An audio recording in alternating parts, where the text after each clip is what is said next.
Assalamualaikum warahmatullahi wabarakatuh. Alhamdulillahirabbil alamin.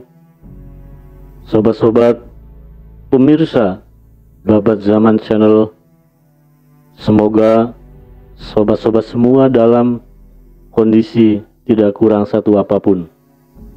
Baik, pada episode kali ini akan kita lanjutkan kisah perjalanan sejarah baginda Rasul sallallahu alaihi wasallam dari masa kerasulan sampai Islamnya Sayyidina Umar radhiyallahu an. Tatkala baginda Rasul sallallahu alaihi wasallam sedang tidur, Sayyidah Khadijah menatapnya dengan hati kasih dan harapan. Kasih dan harapan terhadap orang yang tadi mengajaknya berbicara itu. Setelah dilihatnya, ia tidur nyenyak dan tenang sekali ditinggalkannya. Orang itu berlahan-lahan. Ia keluar dengan pikiran masih pada orang itu, orang yang pernah mengguncangkan hatinya. Pikirannya pada hari esok, pada hari yang akan memberikan harapan baik kepadanya. Harapannya, suami itu akan menjadi nabi atas umat yang kini tengah hanyut dalam kesesatan. Beliau akan membimbing mereka dengan ajaran agama yang benar, serta akan membawa mereka ke jalan yang lurus. Tetapi sungguh pun begitu, menghadapi masa yang akan datang, ia merasa khawatir sekali, khawatir akan nasib suami yang setia dan penuh kasih sayang itu. Dibayangkannya dalam hatinya apa yang telah diceritakan kepadanya. Dibayangkannya itu malaikat yang begitu indah, yang memperlihatkan diri di angkasa setelah menyampaikan wahyu Allah kepadanya, dan yang kemudian memenuhi seluruh ruangan itu. Selalu ia melihat malaikat itu kemana saja ia mengalihkan muka. Sayyidah Khadijah masih mengulangi kata-kata yang dibacakan dan sudah terpatri dalam dada baginda Rasul sallallahu alaihi wasallam itu. Semua itu dibentangkan kembali oleh Sayyidah Khadijah di depan mata hatinya. Kadang terkembang senyum di bibir karena suatu harapan, kadang kecut juga rasanya karena takut akan nasib yang mungkin akan menimpa diri Al-Amin kelak. Tidak tahan ia tinggal seorang diri lama-lama, pikirannya berpindah-pindah dari harapan yang manis sedap kepada kesangsian dan harap-harap cemas. Terpikir olehnya akan mencurahkan segala isi hatinya itu kepada orang yang sudah dikenalnya bijaksana dan akan dapat memberikan nasihat. Untuk itu, ia pergi menemui saudara sepupunya, yaitu anak pamannya. Beliau adalah Waraqah bin Naufal. Seperti sudah disebutkan, Waraqah bin Naufal adalah seorang penganut agama Nasrani yang sudah mengenal Bible dan sudah pula menerjemahkannya sebagian ke dalam bahasa Arab. Beliau menceritakan apa yang pernah dilihat dan didengar baginda Rasul sallallahu alaihi wasallam, dan menceritakan pula apa yang dikatakan baginda Rasul sallallahu alaihi wasallam kepadanya. Dengan menyebutkan juga rasa kasih dan harapan yang ada dalam dirinya, Waraqah bin Naufal menekur sebentar. Kemudian katanya, "Maha Kudus, iya, Maha Kudus, demi Dia yang memegang hidup Waraqah bin Naufal. Khadijah, percayalah, Dia telah menerima namus besar seperti yang pernah diterima Nabi Musa, dan sungguh Dia adalah Nabi umat ini. Katakan kepadanya supaya tetap tabah." Beliau terbangun manakala didengarnya malaikat datang membawakan wahyu kepadanya. Bismillahirrahmanirrahim. Ya ayyuhal muddathir, kum fa'anzir, wa rabbaka fakabbir, wa thiyabaka fatahhir, warujza fahjur, wala tamnun tastakbir, walirabbika fasbir. Yang artinya, hai orang-orang yang berselubung, bangunlah dan berilah peringatan, dan agungkanlah Tuhanmu, dan jagalah kebersihan pakaianmu, dan tinggalkanlah segala yang keji dalam memberi. Janganlah mengharapkan yang lebih banyak untuk dirimu, tetapi demi Tuhanmu sabar dan tabahlah. Quran Surat Al-Mudaththir ayat 1-7. Dipandangnya beliau oleh Sayyidah Khadijah dengan rasa kasih yang lebih besar. Didekatinya beliau berlahan-lahan seraya dimintanya supaya kembali tidur dan beristirahat. Waktu tidur dan istirahat sudah tidak ada lagi, wahai Khadijah, jawabnya. Malaikat Jibril membawa perintah supaya saya memberi peringatan kepada umat manusia, mengajak manusia untuk supaya mereka beribadah hanya kepada Allah. Tetapi siapa yang akan saya ajak, dan siapa pula yang akan mendengarnya? Sayyidah Khadijah berusaha menenteramkan hatinya. Cepat-cepat ia menceritakan apa yang didengarnya dari Waraqah bin Naufal tadi. Dengan gairah dan bersemangat ia menyatakan dirinya beriman atas kenabiannya itu. Wajar saja apabila Sayyidah Khadijah cepat-cepat percaya kepadanya. Beliau sudah mengenalnya benar. Selama hidupnya laki-laki itu selalu jujur. Orang berjiwa besar beliau, dan selalu berbuat baik dengan rasa kasih sayang. Selama dalam tahanus dilihatnya betapa besar kecenderungannya kepada kebenaran dan hanya kebenaran semata. Beliau mencari kebenaran itu dengan persiapan jiwa, kalbu dan pikiran yang sudah begitu tinggi, membumbung melampaui jangkauan yang akan dapat dibayangkan manusia. Manusia yang menyembah berhala dan membawakan kurban-kurban sebagai sajian, mereka yang menganggap bahwa itulah Tuhan yang dapat mendatangkan bencana dan keuntungan. Mereka membayangkan bahwa itu patut disembah dan diagungkan. Sayyidah Khadijah itu sudah melihatnya betapa benar ia pada tahun-tahun masa tahanus.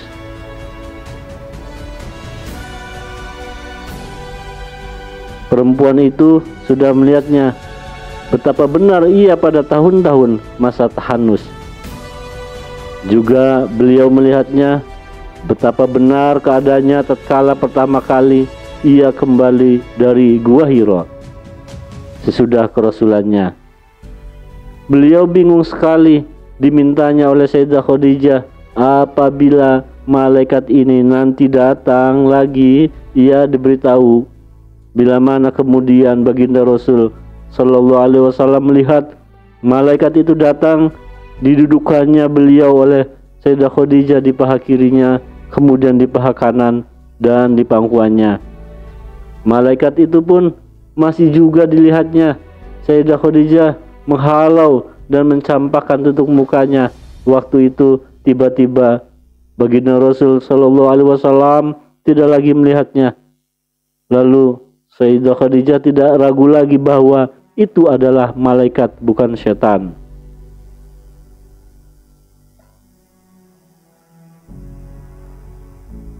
Sobat-sobat Babat Zaman Channel yang berbahagia, selanjutnya sesudah peristiwa itu, pada suatu hari baginda Rasul Sallallahu Alaihi Wasallam pergi akan bertawaf ke Ka'bah. Di tempat itu Waraqah bin Naufal menjumpainya. Sesudah baginda Rasul Sallallahu Alaihi Wasallam menceritakan pengalamannya, lalu Waraqah bin Naufal berkata, demi dia yang memegang hidup Waraqah, Anda adalah Nabi atas umat ini. Anda telah menerima namus besar seperti yang pernah disampaikan kepada Nabi Musa. Pasti Anda akan didustakan orang, akan disiksa, akan diusir, dan akan diperangi. Kalau sampai pada waktu itu saya masih hidup, pasti saya akan membela yang di pihak Allah dengan pembelaan yang sudah diketahuinya. Lalu Waraqah bin Naufal mendekatkan kepalanya dan mencium ubun-ubun baginda Rasul sallallahu alaihi wasallam, dan baginda Rasul sallallahu alaihi wasallam segera merasakan adanya kejujuran dalam kata-kata Waraqah bin Naufal itu, dan merasakan pula betapa beratnya beban yang harus menjadi tanggungannya. Sekarang beliau jadi memikirkan bagaimana akan mengajak kaum Quraisy supaya mau beriman, padahal beliau tahu benar mereka sangat kuat mempertahankan kebatilan. Mereka bersedia berperang dan mati untuk itu. Ditambah lagi mereka masih sekeluarga dan sanak famili dekat. Namun mereka dalam kesesatan. Apa yang akan dianjurkan kepada mereka, itulah yang benar. Beliau mengajak mereka agar jiwa dan hati nurani mereka dapat lebih tinggi sehingga dapat berhubungan dengan Allah yang telah menciptakan mereka dan menciptakan nenek moyang mereka, agar ibadah mereka hanya kepada Allah Subhanahu wa Ta'ala dengan ikhlas, dengan jiwa yang bersih, demi agama yang benar. Beliau mengajak mereka mendekatkan diri kepada Allah dengan perbuatan yang baik, dengan memberikan kepada kerabat segala haknya, begitu juga kepada orang yang dalam perjalanan, agar mereka menjauhkan diri dari menyembah batu-batu yang mereka buat jadi berhala, yang menurut anggapan mereka akan mengampuni segala dosa dari perbuatan angkara murka yang mereka lakukan, dari menjalankan riba dan memakan harta anak yatim piatu. Penyembahan mereka demikian itu membuat jiwa dan hati mereka lebih keras dan lebih membatu dari patung-patung yang ada. Beliau memperingatkan mereka agar mau melihat ciptaan Allah Subhanahu wa Ta'ala yang ada di langit dan di bumi, supaya semua itu menjadi tamsil dalam jiwa mereka, serta kemudian menyadari betapa dahsyat dan agungnya semua itu. Dengan kesadaran demikian, mereka akan memahami kebesaran undang-undang ilahi yang berlaku di langit dan di bumi. Selanjutnya, dengan ibadah itu mereka akan memahami pula kebesaran Sang Khalik, Sang Pencipta alam semesta ini, yang tunggal, tiada bersekutu. Dengan demikian mereka akan lebih tinggi, akan lebih luhur. Hati mereka akan diisi oleh rasa kasih sayang kepada orang yang belum mendapat hidayah dari Tuhan, dan bekerja sesuai dengan petunjuk itu. Berlaku baik terhadap semua anak piatu, terhadap semua orang yang malang dan yang lemah. Ya, ke arah itulah Allah memerintahkannya supaya mengajak mereka. Tetapi itu jantung yang sudah begitu keras, jiwa yang sudah begitu kaku, sudah jadi kering dalam menyembah berhala seperti yang dilakukan oleh nenek moyang mereka dahulu. Di tempat itu mereka berdagang dan membuat Mekah menjadi pusat kunjungan penyembah berhala. Akan mereka tinggalkan agama nenek moyang mereka dan melepaskan kedudukan kota mereka, yang berarti suatu bahaya bila mana sudah tak ada lagi orang yang akan menyembah berhala. Lalu bagaimana pula akan membersihkan jiwa serupa itu dan melepaskan diri dari noda hawa nafsu? Hawa nafsu yang akan menjerumuskan mereka sampai kepada nafsu kebinatangan. Padahal dia sudah memperingatkan manusia supaya menempatkan diri di atas nafsunya, menempatkan diri di atas berhala-berhala itu. Kalau mereka sudah tidak mau percaya kepadanya, apalagi yang harus beliau lakukan? Inilah yang menjadi masalah besar baginya. Sobat-sobat pemirsa Babat Zaman Channel yang berbahagia, semoga kita semua tidak kekurangan suatu apapun. Baik, selanjutnya, tatkala sedang menantikan bimbingan wahyu dalam menghadapi masalahnya itu, menantikan penyuluh yang akan menerangi jalannya, tetapi wahyu itu sekarang terputus. Malaikat Jibril pun tidak datang lagi kepadanya. Tampak tempat di sekitarnya jadi sunyi, bisu. Dia merasa terasing dari orang dan dari dirinya sendiri. Kembali beliau merasa dalam ketakutan seperti sebelum turunnya wahyu. Konon Sayyidah Khadijah pernah mengatakan kepadanya, mungkin Tuhan sudah tidak menyukai Anda. Lalu dia masih dalam ketakutan. Perasaan ini juga yang mendorongnya lagi akan pergi ke bukit-bukit dan menyendiri lagi di dalam Gua Hira. Beliau ingin membumbung tinggi dengan seluruh jiwanya, menghadapkan diri kepada Tuhan, akan menanyakan mengapa ia ditinggalkan sesudah dipilihnya. Kecemasan Sayyidah Khadijah pun tidak pula kurang rasanya. Sementara beliau sedang dalam kekhawatiran demikian, sesudah sekian lama terhenti, tiba-tiba datang wahyu membawa firman Allah. Bismillahirrahmanirrahim. Wadduha wal laili idza saja. Ma wadda'aka rabbuka wa ma qala. Walal akhiratu khairul laka minal ula. Wala sawfa yu'tika rabbuka fatarudha. Alam yajidka yatiman fa'awa. Wa wajadaka dhallan fahada. Wa wajadaka a'ilan fa'aghna. Fa'ammal yatima fala taqhar. Wa ammas sa'ila fala tanhar. Wa amma bini'amati rabbika fahaddits.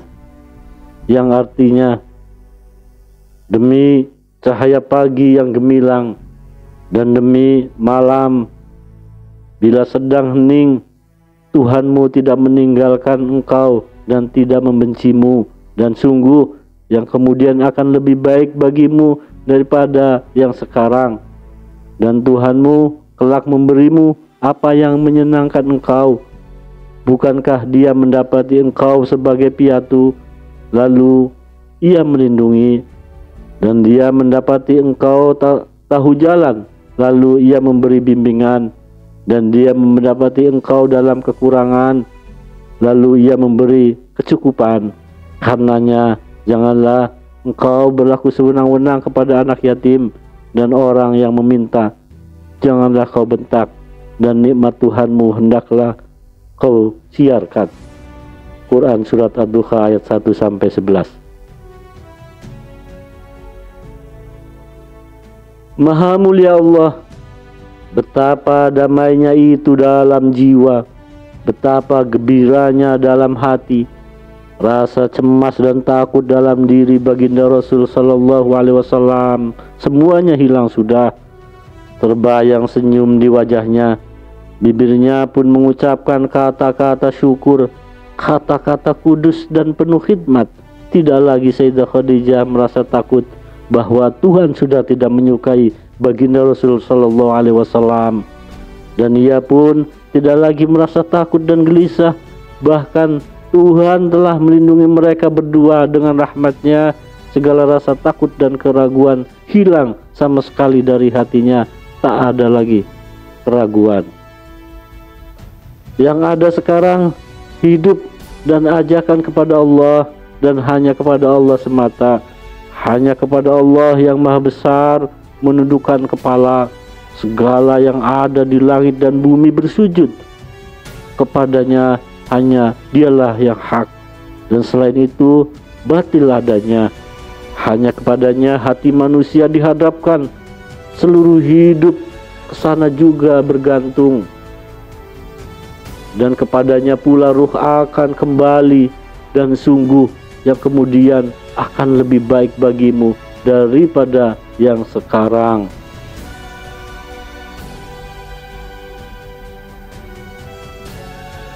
Selanjutnya, sobat-sobat Babat Zaman Channel yang berbahagia,